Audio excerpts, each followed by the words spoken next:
Bonjour à toutes et à tous, bienvenue sur le podcast Wow, le podcast sur la communauté WordPress, sur tous les événements WordPress et tout ce qui touche à l'univers WordPress. Nouveau format, nouvelle génération de podcasts. Si vous m'écoutez, vous avez l'habitude de m'écouter sur votre plateforme de podcast préférée, sachez qu'il existe une version vidéo dans laquelle je vais partager des captures d'écran, des vidéos, des démonstrations. Si vous n'avez pas la vidéo, ne vous en faites pas, j'explique tout en détail. Vous pouvez me retrouver sur YouTube pour ce podcast. Je suis Eddy, coach WordPress à la Wood Unit Academy. Je vous souhaite un bon épisode. Waouh, c'est parti!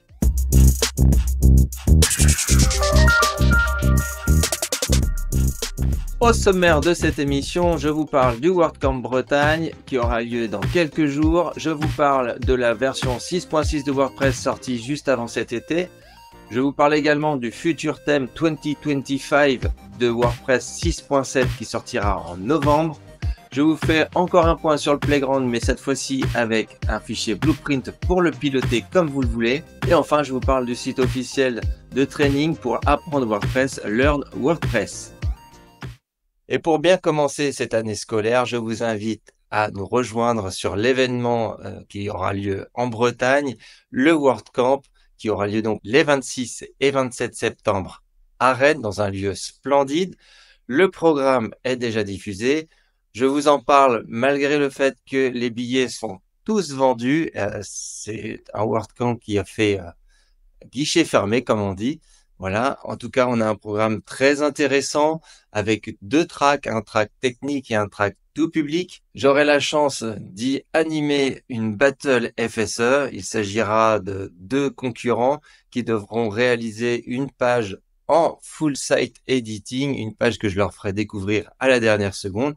Ça promet un bon moment de rigolade et d'apprentissage technique sur le FSE.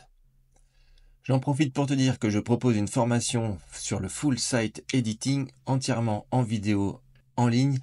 Et pour l'occasion du WordCamp en Bretagne, je te propose un code promo Braze20.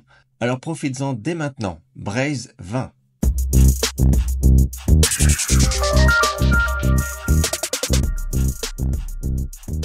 La version 6.6 de WordPress est sortie tout début de l'été. J'ai eu l'occasion de vous faire la présentation avec mon collègue Hermie JB sur un live LinkedIn. Vous pouvez retrouver la vidéo facilement sur YouTube. Je vous invite à la regarder. Mais voilà ce que j'ai retenu pour cette nouvelle version parmi tous les changements. Alors notamment les changements qui concernent Gutenberg. Par exemple, le CTRL-G pour grouper des blocs, puisque c'est très important de savoir gérer les blocs que j'appelle moi des containers dans l'éditeur Gutenberg. Donc le CTRL-G, raccourci clavier très pratique. Les marges négatives, c'est nouveau. Ça va permettre de faire des effets de décalage. Je vous montrerai ça également dans des vidéos.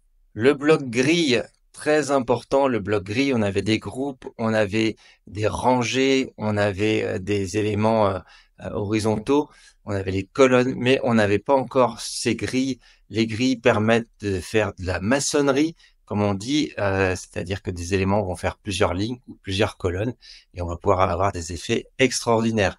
Vous combinez ça aux marges négatives, aux bannières, et vous allez avoir des effets à volonté.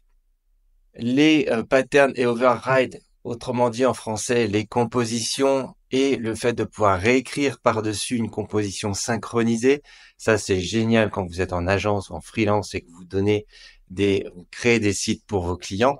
Donc, je rappelle le principe, vous créez une composition synchronisée. Une composition synchronisée, si on la modifie, elle se modifie partout sur le site. Et bien là, vous allez créer une composition synchronisée et donner accès à certains blocs de cette composition.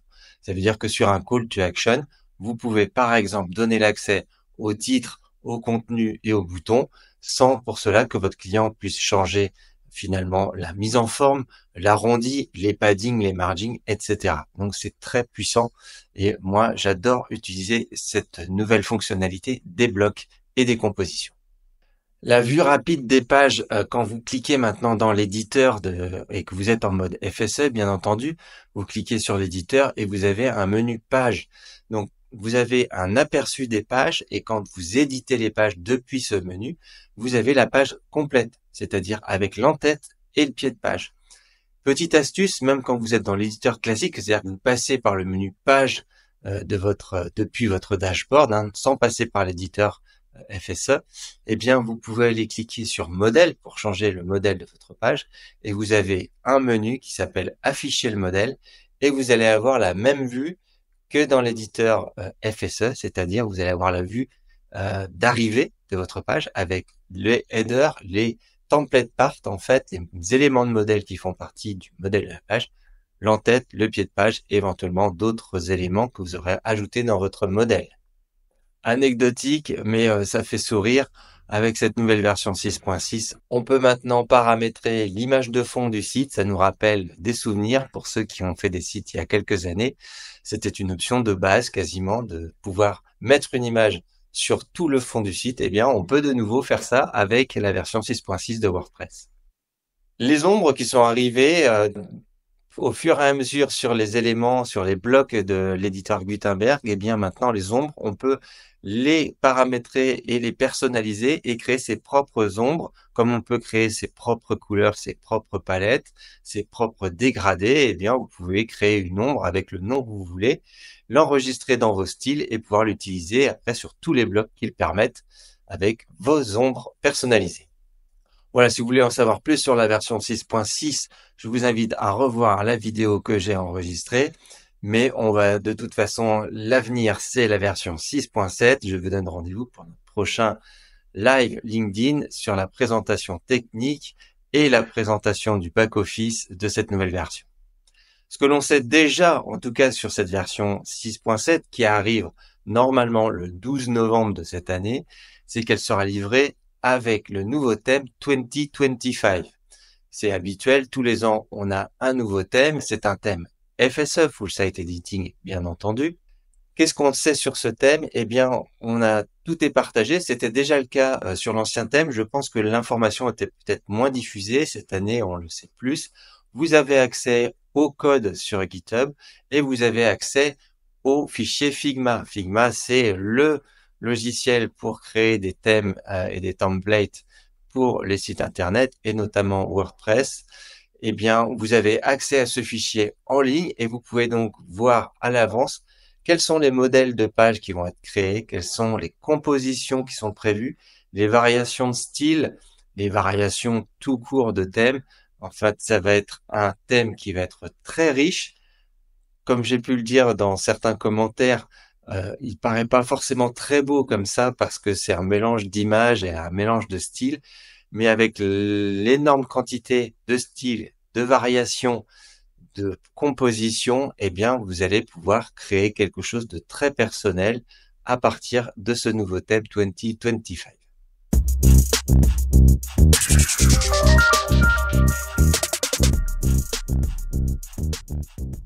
Ce n'est pas la première fois que je vous en parle, mais c'est quelque chose auquel je tiens beaucoup. Il s'agit du WordPress Playground. Le WordPress Playground, c'est un bac à sable et moi, j'adore jouer dans ce bac à sable. Je vous rappelle, c'est playground.wordpress.net et vous chargez dans votre navigateur un WordPress tout fraîchement installé. C'est un WordPress en anglais. Vous avez quelques options pour choisir votre version PHP ou votre version de WordPress. On peut remonter comme ça sur d'anciennes versions WordPress pour éventuellement tester des extensions ou tester des effets et voir les évolutions entre les différentes versions de WordPress. Mais pour aller plus loin, ça je vous l'avais donc déjà expliqué, pour aller plus loin, eh bien on peut donner quelques commandes. Vous verrez ça sur certains sites de WordPress qui vous disent tester en live.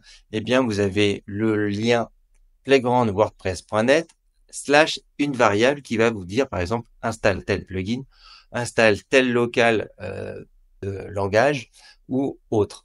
Eh bien pour aller plus loin, il existe un fichier que l'on appelle un blueprint et qui vous permet de donner tous les paramètres de votre WordPress Playground. Ça demande un peu de technique, ça demande d'avoir un accès à GitHub et de déposer ce fichier sur GitHub et de l'appeler directement dans l'URL ensuite de votre Playground.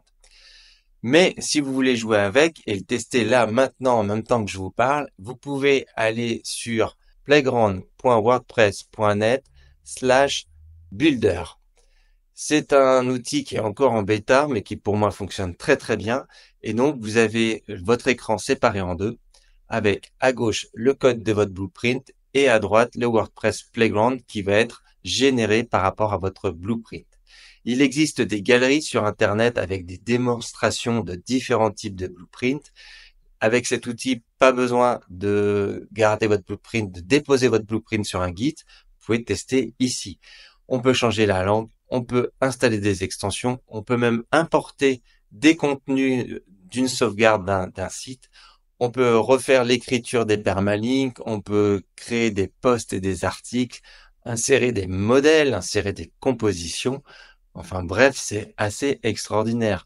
Moi qui donne des formations sur le full site editing, ça m'a permis, et je vous le montre en vidéo, ça m'a permis de créer un playground qui ressemble 100% à ce que j'ai créé pour mes démos en vidéo.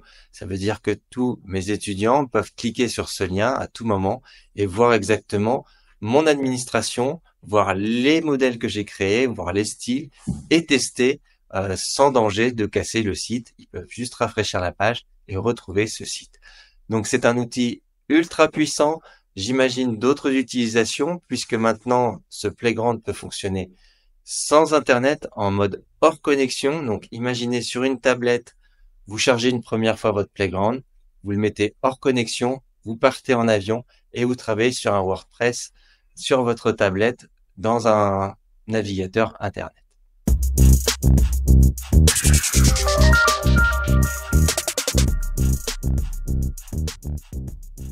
Si vous lisez et entendez bien l'anglais, eh bien, sachez que WordPress propose un site dédié à l'éducation de WordPress, à l'apprentissage de WordPress. En anglais, puisqu'effectivement, la plupart des leçons sont en anglais, on a accès à quelques leçons en allemand, en italien et, il me semble, en indien, mais c'est encore assez rare. Eh bien, c'est une sorte de ce qu'on appelle un LMS, du e-learning. L'extension, j'ai pu voir que l'extension utilisée était Sensei LMS, qui est distribuée par Automatic. Et donc, vous avez sur ce site qui est learn.wordpress.org, eh bien, des leçons, des cours, des parcours complets d'apprentissage, que vous soyez débutant pour apprendre vraiment les bases de WordPress à administrer un site WordPress, ou que vous vouliez développer pour WordPress. Il y a un peu plus de 500 leçons disponibles aujourd'hui, avec parfois que des vidéos, parfois des cours écrits et quelques quiz qui vous permettent de mesurer vos connaissances sur WordPress.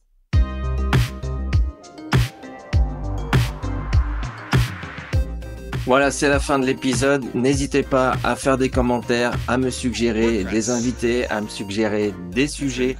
Je suis à votre écoute. Merci de mettre un pouce, merci de mettre un like. Et surtout, ce sont vos retours qui sont très importants. Venez me voir si vous passez au WordCamp. Je serai ravi de discuter avec vous de ce projet. Amusez-vous bien avec WordPress. Je vous dis à très bientôt. That's really cool.